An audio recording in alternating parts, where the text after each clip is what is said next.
social media joogay nagu codkeena meel dheer gaadhay ummadda Facebook oo maanta way aragtay la haysta wala gabadha mid gali ilmeeda la hadlaysa Allahoy oo markaa heerkii ma u soo fadhiisata aba ka noqotaa wiilada wada way hargeysa la iskarnaya soo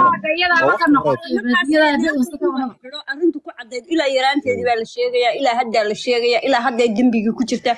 hadday magaalada dhexdeedii joogtaa way loo qaban la'ay waxa looga baqayaa aabaheedii family miya hadda way la xidhaa hadaba هذا صوتي الدفاع ايش اللي ترى لا قبل حمص رئيسه وقبل عراش عراش صوتي لا غدا بيت با العقل ولا قف العقل لما حدا ما كودا غير الغدا دولده wax ka ah dowladda xayaa qofka dhulka ka dalbada على قبلنا way gabdhihiin iyo caruuriin ilaa shab ma inaadan war baan idin sheegayaa wax kasta oo waraween ka wada soconayna ma fahanteen waxaan waa group waa dad adag oo group ah oo community ah oo waxaan ka absolute easy ma hanaagtan kaligeed ma sheekad ما مقلا وسحرها taxana weeyana waxaan ku shakhsi kale ata waxaan maaha waa dad waxaan ku group isku taxan marka hala soo afjaro magaalada Hargeysa waxaan ku qayl dhawaa wareey aadwey ها ما يصح سبا جناعة ير نقطة ير سوق نعيمة أي دكتور شاب إيه صقر حركة شاب إيه صادر قلبي ده مريا قاري إيه صادر قال ما يكون كله صادر يا وقاري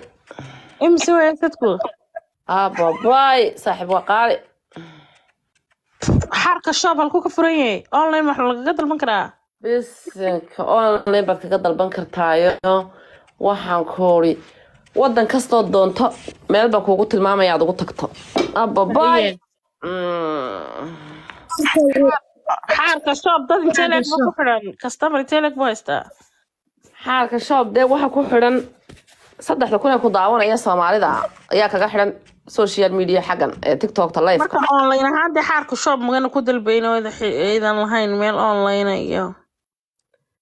بس أمال بمقلع يور وليه من هذا رم في عنا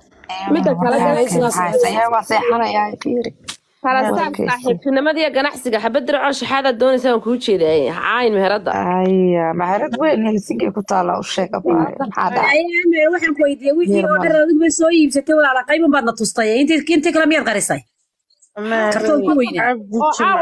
بدل كنتم بانكو تصير ولا علي كدع أمال عبد جمال بليس اوكي كدع وهير كاسة سوى كدع مركا يا ايوه شفت هذا النعيمة هير كاسة ما وش مرسا كده شيء كذي لا نعفيه